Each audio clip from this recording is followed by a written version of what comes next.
আসসালামু আলাইকুম সবাইকে, আশা করি সবাই ভালো আছেন। আজকে আমি আপনাদেরকে দেখাবো জুকি ব্র্যান্ডের LBH-1790A-S এই মেশিনটিতে কিভাবে আপনারা টাইমিং বেল পরিবর্তন করবেন অথবা টাইমিং বেল কিভাবে লাগাবেন। তো এই মেশিনটিতে আমাদের রানিং অবস্থায় টাইমিং বেলটি ছিঁড়ে গেছে, যার কারণে আমরা এই ছেঁড়া বেলটি স্টোরে জমা দিয়ে অলরেডি নতুন একটি বেল আমাদের হাতে নিয়ে এসেছি।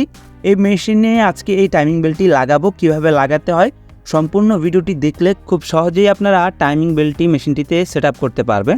তো শুরুতে আমাদের টাইমিং বেলের মোটরের সাথে আমরা একটা দাগ কেটে নিলাম, টাইমিং বেলের শেবের সাথে আর মোটরের সাথে, যেন আমাদের মোটরটি খোলার পরে আবার আমরা সেম জায়গায় সঠিকভাবে লাগাতে পারি। তো পিছনে আমাদের 4 মিলি 4টা এলকি স্ক্রু আছে। শুরুতে আমরা স্ক্রুগুলো খুলে নেব এবং খুলে নেওয়ার পরে আমাদের মোটরটি আলতোভাবে টান দিয়ে পিছনের দিকে খুলতে হবে। তো ভিউয়ার্স, মেশিনটি লাইনে সমস্যা হয়ে যাওয়ার কারণে খুব দ্রুত আবার সেট আপ করে দেওয়া লাগবে। এজন্য আমাদের ইনচার্জ বস, আমাদের শিপন বস মেশিনটি পার্সোনালভাবে দেখতেছেন যেন একটু তাড়াতাড়ি করে মেশিনটি আবার সেট আপ করে লাইনে দেওয়া যায়। নয়তো আমরা যারা ছিলাম মেকানিক্স হিসেবে তারাই কাজটি করতাম, কিন্তু মেশিনটি খুব দ্রুত লাইনে দেওয়া দরকার, তাই আমাদের বসই মেশিনটি নিজে পার্সোনালভাবে দেখতেছেন এবং আমরা সাথে ছিলাম। তো ভিউয়ার্স, শুরুতেই আমরা উপর দিয়ে বেল্টটি পরাবো। পরানোর পরেই আমাদের উপরের যে টাইমিং বেল প্রিমিয়াম আছে, এই প্রিমিয়ামের সাথে আমাদের বলা যায় সঠিকভাবে লাগানোর পরেই আমাদের মোটরটি আমরা আবার যেভাবে খুলেছি ঠিক একইভাবে আমরা মোটরটি আবার লাগিয়ে নেব। অর্থাৎ আমরা যে কাটমার্ক করেছিলাম আমাদের টাইমিং বেল শেবের সাথে এবং মোটরের সাথে, তো এটি সঠিকভাবে মিলিয়ে আমরা আমাদের মোটরটি লাগিয়ে আমাদের এলকি স্ক্রুগুলো টাইট করে নেব। তো ভিউয়ার্স, আমাদের এই টাইমিং বেলে আমাদের লেখা থাকে 810 এম, অর্থাৎ 810 মিলিমিটারের হয়ে থাকে আমাদের এই টাইমিং বেলটি, এবং এই টাইমিং বেলের কাটাগুলো অর্থাৎ দাঁতগুলো হয়ে থাকে 270। তো এই 270-এর সাথে আমরা যখন কিনা আমাদের 3 পূরণ দিব অর্থাৎ 3 গুণ দেব, তাহলে আমাদের চলে আসবে 810। তার মানে প্রত্যেকটা আমাদের দাঁতের গ্যাপ থাকবে 3 মিলি করে। তো ভিউয়ার্স, এরপরে আমাদের উপর থেকে বেলটা পরানোর পরেই আমাদের টাইমিংয়ের হুকটা খুলে নিতে হবে। তো বস এখন টাইমিং হুকটি খুলে নিতেছে এবং আগে এই ফিঙ্গারটি খুলে নিয়েছিল। তো ভিউয়ার্স, এখন আপনারা দেখবেন কিভাবে আমাদের হুকের শেপটি বের করা হয়। তো হুকের শেপটি বের করার জন্য আমাদের পিছনের সাইডে একটা 3 মিলি এলকি স্ক্রু আছে, যেটি জ্যাম স্ক্রু বলা হয়, যার সাহায্যে আমাদের শেপটি ভালোভাবে মেশিনের বডির সাথে আটকে থাকে। তো এখন আমাদের এই 3 মিলি এলকি স্ক্রুটি লুজ দিয়ে নিতে হবে। এরপর আমাদের এই বলা যায় শেপটি খোলার জন্য আরও কয়েকটা জিনিস খুলে নিতে হবে, যেন আমরা সুন্দর মতো সঠিকভাবে শেপটি খুলতে পারি। তো ভিউয়ার্স, এখন আমরা আমাদের ফিড মোটরটি খুলে নেব। তো প্রথমে পিছনের স্ক্রুটি খুলে নেব এবং ভিতরে আরও 3টা স্ক্রু আছে। তো পরপর সবগুলো স্ক্রু আমরা ভালোভাবে খুলে নেব এবং আমাদের মোটরটা খুলে নেব, যেন আমাদের ভিতরে একটু স্পেস বেশি হয়, যেন আমরা খুব সহজভাবে কাজটি করতে পারি। তো ভিউয়ার্স, আমাদের প্রতিটি কাজই যখন আমরা স্টেপ বাই স্টেপ করব, আমাদের কাজগুলো অনেকটাই গোছানো হবে এবং কাজে কোনো ধরনের সমস্যা হবে না। আমরা সঠিক নিয়মে কাজ যখন করি তখন আমাদের কাজ কিন্তু খুব তাড়াতাড়ি হয়ে থাকে। তো ভিউয়ার্স, আমরা এখন ফিড মোটর বেলটি দুটি খুলে নিলাম। এখন আমাদের শেপটি আমরা আস্তে আস্তে টোকাবারির সাহায্যে ভিতর থেকে বের করে নেব, যেন আমাদের বেলটি উপর থেকে নিচ পর্যন্ত আমরা সঠিক নিয়মে পরাতে পারি। তো ভিউয়ার্স, আমি কিন্তু আমাদের এখন হুকের শেপটি অলরেডি খুলে নিলাম। তো ভিউয়ার্স, আমাদের বস কিন্তু খুব তাড়াতাড়ি কাজটি করতেছিলেন, কারণ আমাদের মেশিনটি আবার লাইনে দেওয়া জরুরি ছিল, যার কারণে সম্পূর্ণ কাজটি আমাদের বসই করেছেন। তো এখন আমাদের ভিতর থেকে টাইমিং বেলের প্রিমিয়ামটিও খুলে নিতে হবে, যেন আমরা ভিতর দিয়ে বেলটি প্রবেশ করাতে পারি।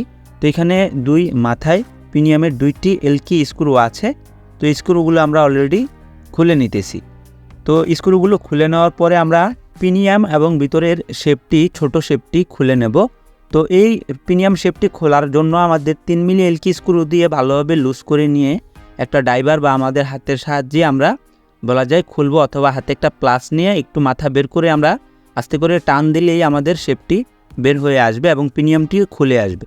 তো প্রিমিয়ামটি খোলার পরে আমাদের যেটি করতে হবে, এখন উপর থেকে আমাদের বেলটি টান দিয়ে নিচের দিকে আনতে হবে। তো নিচের দিকে আনার পরে আমাদের প্রথমেই প্রিমিয়ামটি আমাদের বেলের ভিতরের অংশে বসাতে হবে। তো ভিউয়ার্স, আমি উপর থেকে আমাদের বেলটি নিচের দিকে আস্তে আস্তে নিয়ে আসলাম।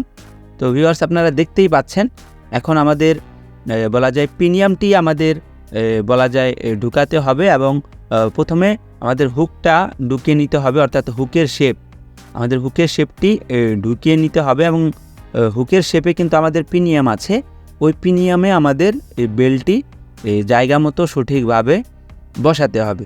যখনই আমাদের বলা যায় শেপের বলা যায় পিনিয়ামের সাথে আমাদের বেল্টটি সঠিকভাবে বসে যাবে, এরপরে আমরা ভিতর থেকে বলা যায় আস্তে আস্তে ভিতরের দিকে আমাদের শেপটি বলা যায় হাতের সাহায্যে হোক বা একটা টোকাবাড়ির সাহায্যে হোক আমরা ভিতরের দিকে আমাদের শেপটি প্রবেশ করাবো এবং আমাদের হুকের মেজারমেন্ট যতটুকু লাগবে আউটপুটে শেপ ততটুকু আমাদের বের হয়েছে কিনা বলা যায় ভালোভাবে দেখে নেব।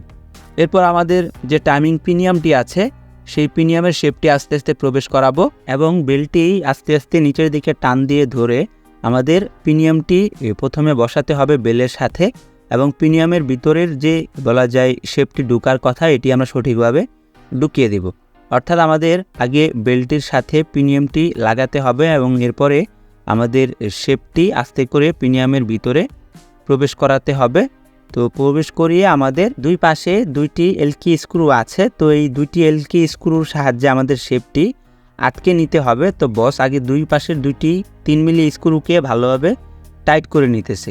তো ভিউয়ার্স উপর থেকে বেল্টটি যখন আপনারা নিচের দিকে টান দিয়ে নিয়ে আসবেন তখন আমাদের এই পিনিয়ামের সাথে যখন বেল্টটি অ্যাটাচ হবে এবং হুকের সাথে যখন আমাদের বলা যায় বেল্টটি অ্যাটাচ হবে এরপর আমাদের হুকের শেপের 3 মিলি স্ক্রুটি ভালোভাবে টাইট করে নেব।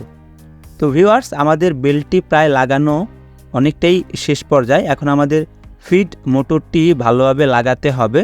তো ফিড মোটরটি আমরা মূলত 5 মিলি এলকি ছিল 4টি, স্ক্রুগুলো খোলার সাহায্যেই আমরা এই ফিড মোটরটি খুলেছিলাম যেন আমাদের ভিতরে একটু স্পেস পাই, যেন কাজ করতে আমাদের সুবিধে হয়। তো ভিউয়ার্স এখন আমাদের ফিড মোটরের স্ক্রুগুলো আমরা ভালোভাবে লাগিয়ে নেব।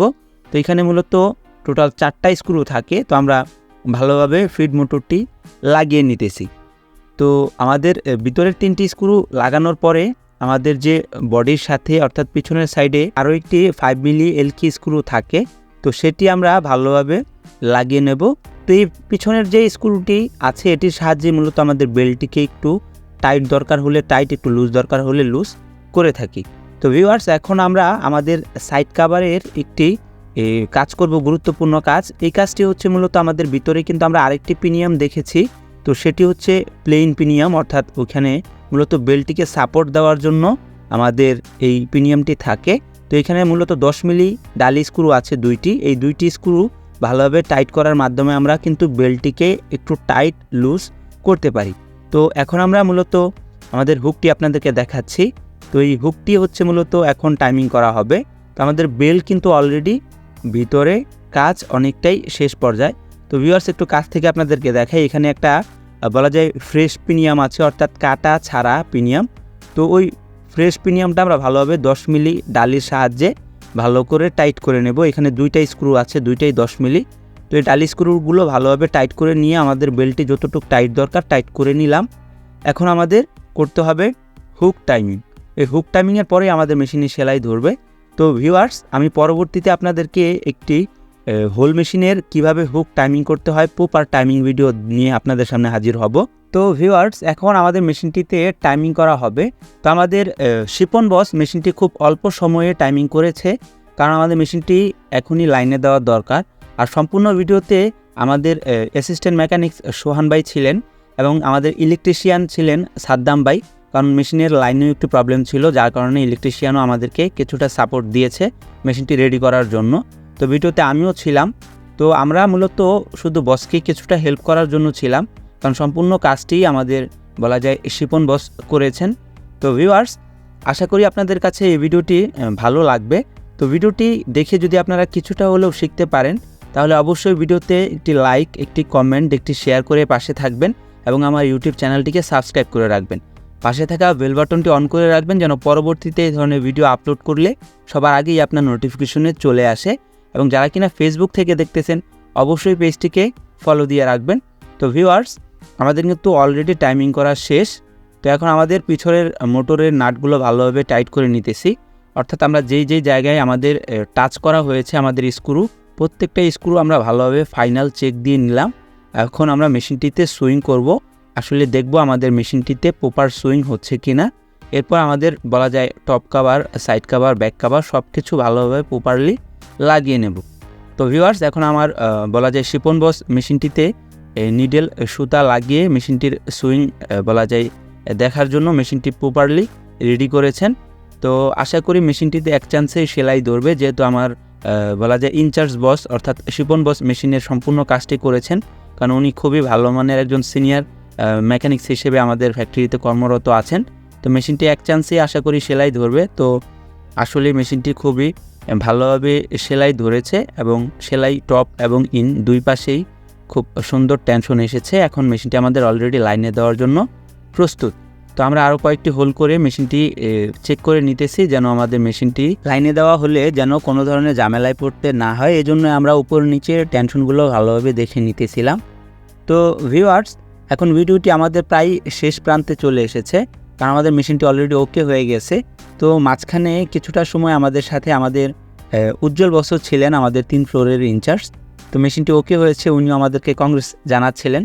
তো ভিউয়ার্স, ভালো থাকুন, সুস্থ থাকুন, দেখা হবে পরবর্তীতে অন্য কোনো ভিডিওতে। সবাইকে আসসালামু আলাইকুম।